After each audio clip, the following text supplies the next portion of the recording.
اهلا بكم في قناة انوسة، ويلا النهاردة نعمل مقارنة بين حاجتين في منتهى الجمال. النهاردة هنعمل كبد وقوانص على طريقتين، على الطريقة الصيني او الطريقة الغربية زي ما بياكلوها، بالصوصات ودبس الرمان والتوابل الصينية او التوابل الاسيوية. ونعمل طبق تاني جانبي بكل التحبيشات المصرية، بمعنى 7 بهارات. يعني ندخل في الموضوع على طول، دي 7 بهارات. وانا بحب اتبل كل حاجة نية، او لو هقليها تاني اتبلها تاني. فاحنا هننزل بال7 بهارات وشوية توابل حلوين كده على لحم الكبد والقوانص. القوانص نفعت تتفك وتتحط في ميه بليمون تاني وتتشطف بعد ما طلعت من الفريزر. دي كبد وقوانص انا مجمعاها، لما حطيتها في ميه لقيتها هتبتدي تنزل كل السوائل وتعمل زي الليفه. فانا شطفتها بملح بليمون، وبعدين طاسة على النار حطيت فيها زيت ونزلت بيها وكل شوية اديها تقليبة خفيفة عشان ما تتكسرش، واوطي عليها النار واسيبها واغطيها واسيبها تسيح لوحدها. القوانص نفعت تسيح زي الفل، قطعتها شايلاها متقطعة 3 فصوص. هي بتبقى متقسمة 3 فصوص مع قلوب. وبعدين برضو هكرر نفس الموضوع. هتدي توم؟ لا مش هدي توم. هتدي بصل؟ لا مش هدي بصل من الاول، ولا فلفل ولا اي حاجة. كل الحاجات دي هضيفها في الاخر. هنا على النار اهي الزيت، ونزلنا برضو بالقوانص، واللي عملناه في الكبدة هنعمله في القوانص وهنديها تشويحة. وبعدين القوانص هتاخد كوباية مية مغلية علشان تسرع معانا التسوية، واحنا عارفين هي بتاخد سوا عن الكبدة. دي معانا توابل 7 بهارات، شوية كمون، ملح وفلفل، ملح وكزبرة. هي دي التوابل الشرقية اللي هستعملها في الكبد والقوانص عموما. مش هستعمل معاها اي حاجة تاني، ومش محتاجة اي توابل تاني. لو عندك ال11 بهارات حطي، بس عموما ال11 بهارات برضو هي توابل شرقية.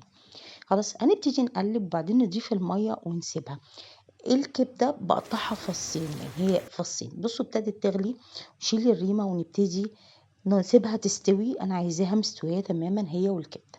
الكبدة ما خدتش مية لان هي نزلت مية لوحدها وابتدت تستوي وما بتاخدش سوا كتير. بصوا البصل انا مش عايزاه دواير، انا عايزاه شبه الجناح كده، جوانح، علشان انا عايزاه يبان وفي نفس الوقت عايزه شكله طعمه ما يروحش، ما يدينيش لو حطيته من الاول هيدوب ويديني صوص لازج كده. لا انا مش عايزه ده، انا عايزه احس بطعم البصل في الاخر وياخد من لون الكبده. دي فلفل بلدي حار، هناخد منه شويه صغيرين، مش هاخد كتير عشان ما يغطيش على طعم الكبده. اللي بره بتبقى حر زياده، لكن اللي تعمليها في البيت اظبطي انتي السبايسي علشان ما تتضايقيش من طعم الكبده وانتي بتاكليها، وفي نفس الوقت تستمتعي بيها. ده فلفل مفرزاه في الفريزر الوان وعادي، باخد منه بستعمل، ما بيحصلوش اي حاجه، وبشيل الباقي تاني في الفريزر. يبقى عشان نبقى فاهمين بنعمل، احنا بنسوي الكبده لوحدها وبنسوي القوانص لوحدها. استووا، كل واحده استوت لوحدها، نزلت عليهم بكميه البصل. الكبده هديها بصل قليل، والقوانص هديها بصل كتير وفلفل كتير، وهديها التحبيشه المصري بتاعتنا. كل ده هيستوي معاها. بعد كده هاخد الكبده اللي انا عايزاها اضيفها على القوانص، واسوي شويه كبده تاني لوحدهم بطريقه تاني. خلاص. ده توم مفصصينه ودقينه، ومعاه شويه فلفل، ومعاه حبه توابل، واهم حاجه الكزبره والبهارات. وهنشوحهم على النار يا دوبك نشم ريحتهم. هننزل على طول بالكبده عشان تاخد اللون وتاخد التحميرة. وده التست الأخير اللي أنا بعمله، علشان أنا لو حطيت التوم من الأول التوم برضو كان هيضيع طعمه وكان هيختفي في وسط المكونات، لكن أنا عايزة طعم التوم بارد. وحطيت شوية فلفل قليلين خالص، علشان دي الطريقة اللي أنا هعمل بيها الكبدة الآسيوية.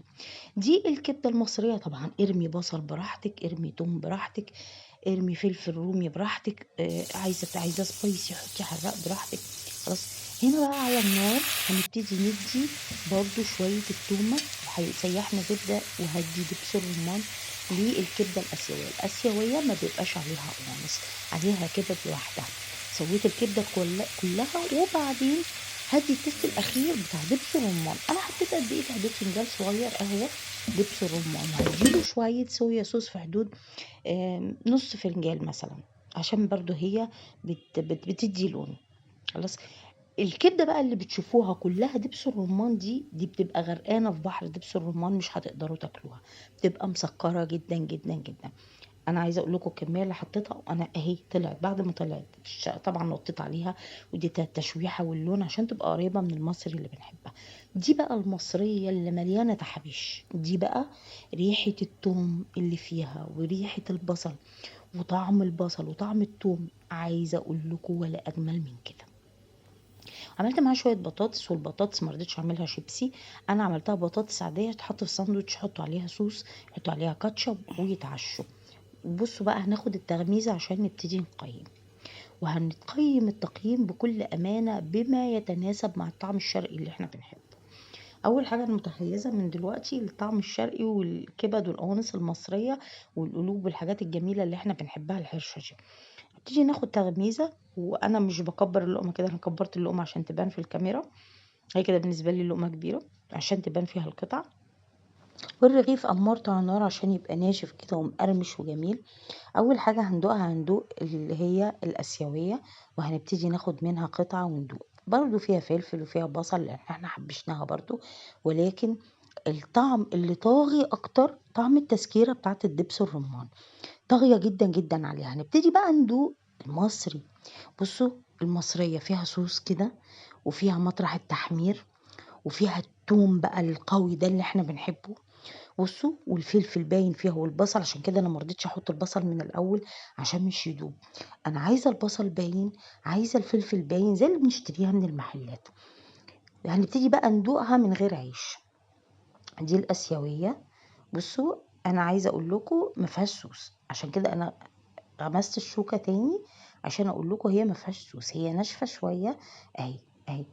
لكن حمرتها طبعا، كان لازم ادوس عليها في التحمير عشان تاخد شكل الشرقي. اللي بيعملوها التانية بتبقى حمرا قوي بفضل دبس الرمان، كمية ممكن يحطوا كوباية دبس الرمان.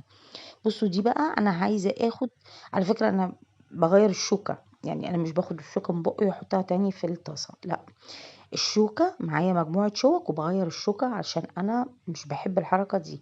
حاجة دقت بيها في الحوض على طول. بصوا، فيها كبداية وفيها قنوصاية، الاتنين بهوريها لكم اهو، قاعدين محتفظين بحالهم لان انا سويتهم على نار هاديه ما تهروش، وفي نفس الوقت دايبين زي الزبده.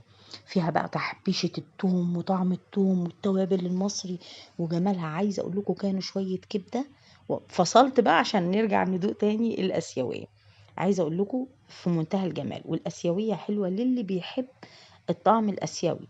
يعني دي بتاعتنا احنا المصري الحرشه الجميله دي، دي تتناسب مع الذوق المصري. عشان لما تدخلي المطبخ وتفكري تعملي كبد وقوانص بدبس الرمان، تعرفي ان هي هتديكي طعم في اتجاه تاني خالص.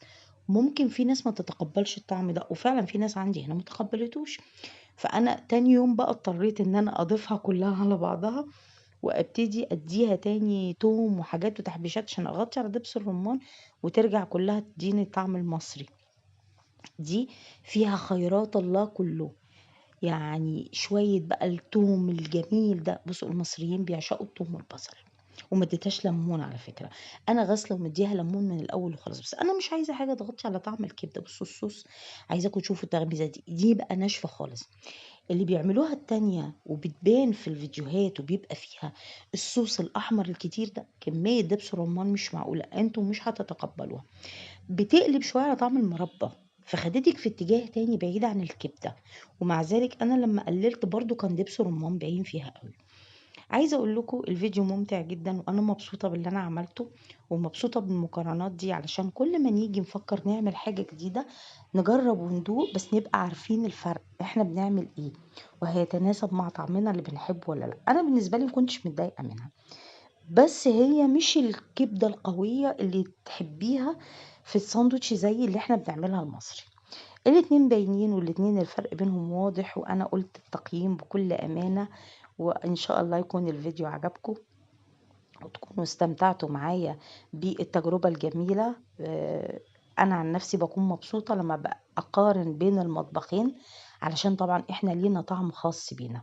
واتفضلوا معانا، ويا ريتكم كنتوا تدوقوا لان الطعم شهي جدا، وشكل الصينيتين ولا اجمل من كده. وبصحة وهنا يا رب، وبألف هنا وشفا، ويديمها نعمة يا رب، ويحفظها من الزوال. وإن شاء الله أشوفكم في فيديو جديد. ولو عجبكم الفيديو ما تنسونيش لايك وشير وسبسكرايب، واللي ما اشتركوش اشتركوا، تشرفوني وتنوروني، وأهلا بيكم. أنا عايزة المنظر ده ما انساهوش. باي.